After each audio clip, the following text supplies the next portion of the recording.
เริ่มบ้านเนี่ยตั้งที่2เนาะระหว่างสนมบ้านโพคำไซกับสนมบ้านสองคอนไม้เมืองบริการเข็มบริคำไซตั้งทวิตหรือตั้งที่1นี้สนมบ้านสองคอนไม้เนี่ยชนะไป1-0เนาะชนะสนมบ้านโพคำไซ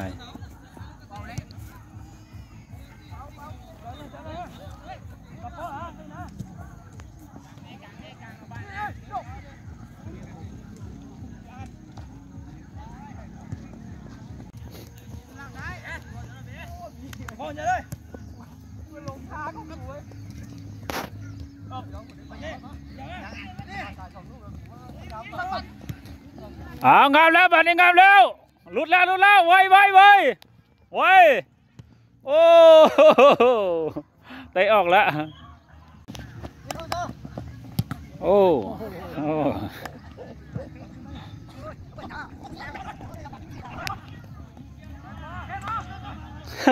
ล้มนะโอ้ขาลอยแล้วจะได้จักลูกต้องคอยอยู่บนเนี่ยตีใครแตกอยู่บ้านนี่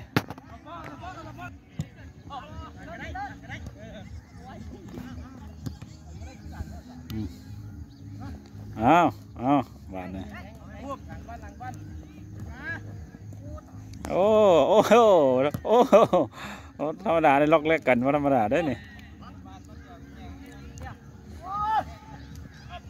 เขาได้แต่ฟ้าคุ้ม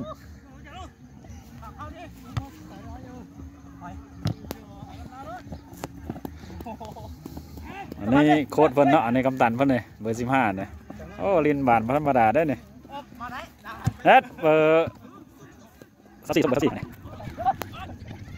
เฮ็ดโอ้เกือบได้2เนาะ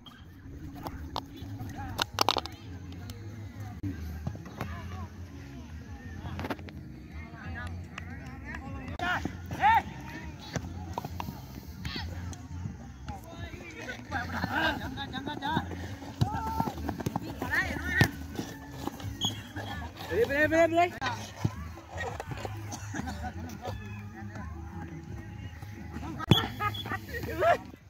งามแล้วมาดิ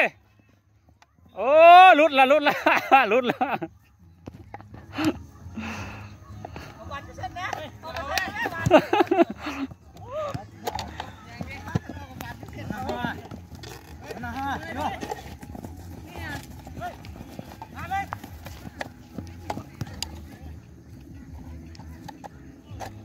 ง่ายดู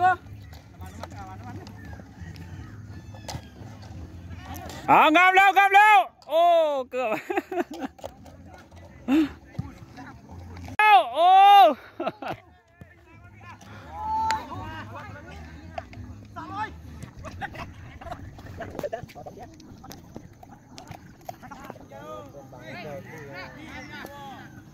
มันได้เด้อลูกดีเด้อตีไข่แตกซะเสมอซะเฮ็ดโอ้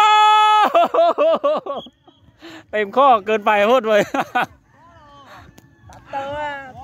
โอ้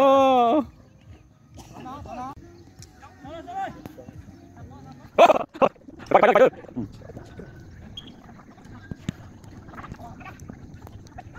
เอาไปแล้ว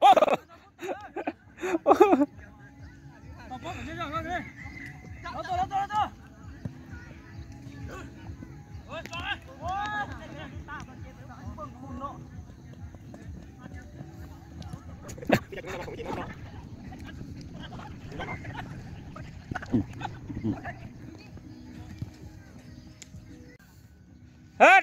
ดโอ้เรียบร้อยโอ้2-0เว้ยโอ้สุดยอดตบมือสมเสย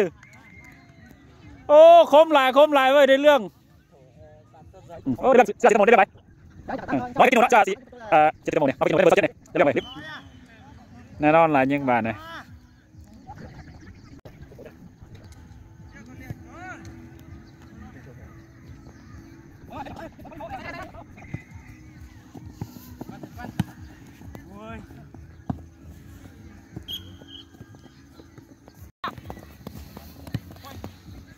โอ้ เป็นน้ำมันมีเกิบนะเนาะทีมผมใส่เนี่ยมันมีเกิบแน่ปกติเขาเก่งกับเจ้าก็เก่งอยู่ทีมของเจ้าเรามีเกิบกับเจ้าเรามีเกิบดุมันทีมของเจ้าเนี่ยอีกอย่างกับเจ้าก็เก่งอยู่ได้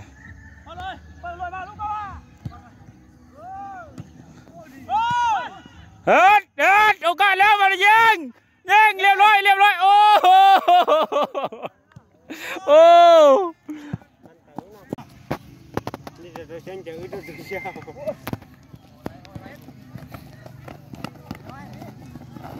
โอ้เอาเลยเอาแล้วโอ้เกือบเว้ย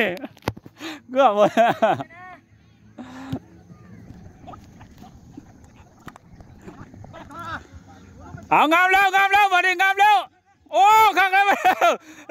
ยิงก่อนดิโอ้งามแล้วมาดิได้เรื่องมาดิ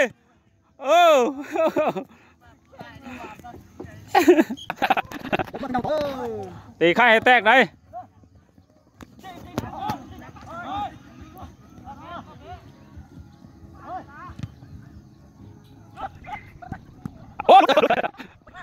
มาดิงามแล้วยิง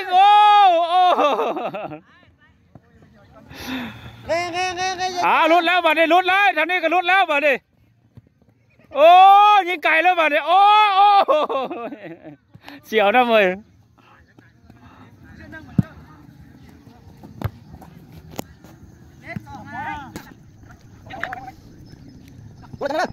จับคนกันเนี่ยย่างไว้ทางบินอ่ะลุดตลอดให้ได้สิ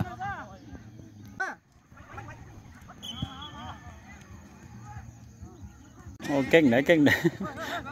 น้องชายเจ้าตัวนี้เก่งอยู่เลยเตะบอล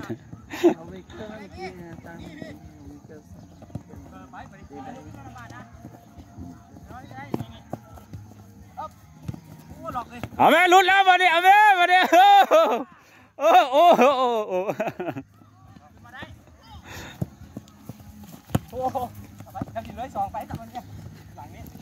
โอ้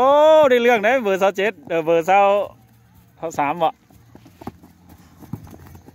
27เนาะเล่นหวานของแก้วดีได้เนี่ยได้เรื่องขานัก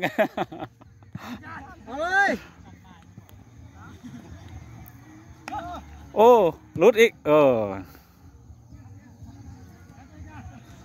เอาเลยมาดิเอาเลยเปิดเฮ็ดดิแม่โอ้ยจะไม่คอยหมด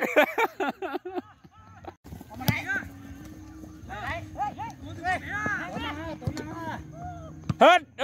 ได้แต่ขาต้านในเรื่องขาต้าน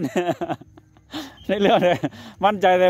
อันขานั่นแหละใส่เอาตลอดเลย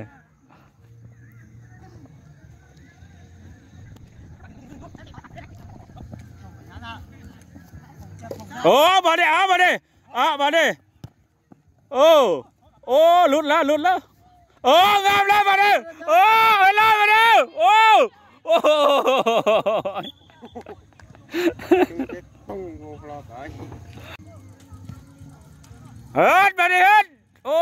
เธอเขาจับได้แล้วบ้าน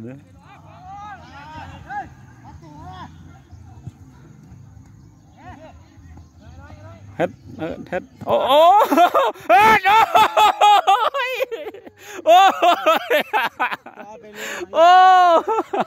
ได้เรื่องยังยิ่งแห้งอยู่บอกกันบ่มีน้ำตันบางอย่างลิฟต์แล้วรุ่นแล้วซอยกันมาดิซอยกัน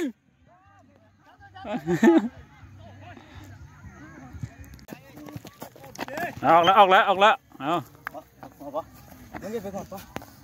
อะไรกันเฮ็ดตีไข่ให้แตกลูกนึงมาเนี่ยหัวหน้าดาส่งมาได้แจกติ๊บเด้อมาเด้อหัวหน้าสนุมบ้านภูมิไซเนี่ย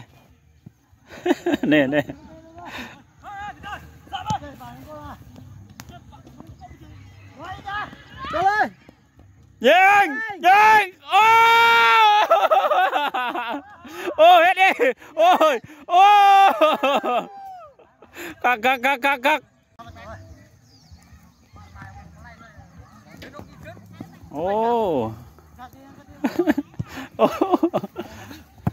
นี่มาได้เหลือเดียวได้ป่ะดินึ่งได้นะออกทันละไงเนี่ย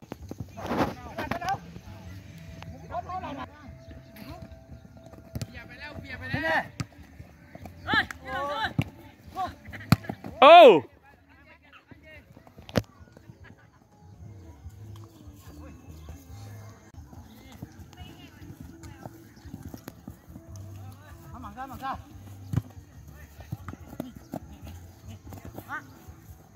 เดี๋ยวพ่อชาซี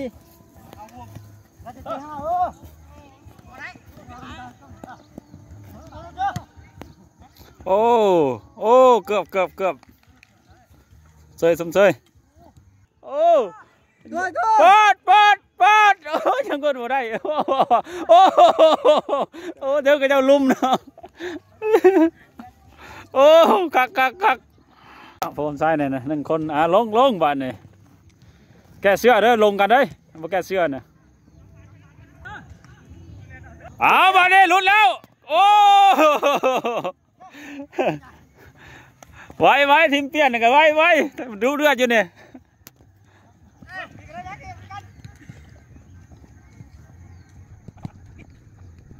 เอาไปโอ้ย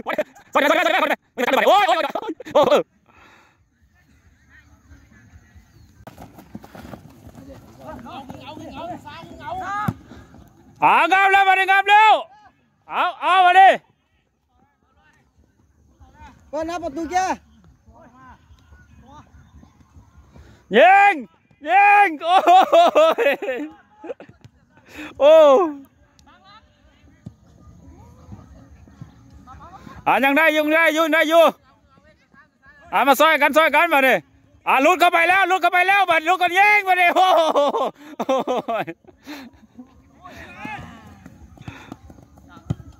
ตายพี่จับดิใช่ตัว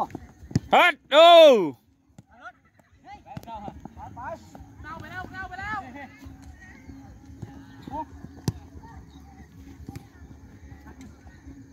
โอ้ยิงเลยบอกอะไรเรื่องเด้ยิงเลยเด้ขาดนั้นเด้ไวเด้บ่โอ้ยของแท้เว้ยฮัดโอ้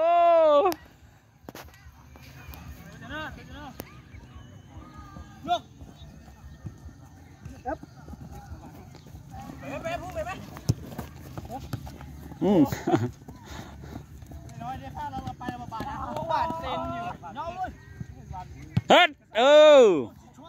เอางามแล้วมาแล้วเฮ็ดโอ้เรียบร้อย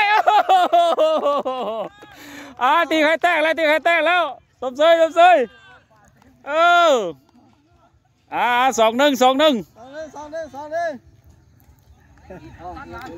ข้างหลัง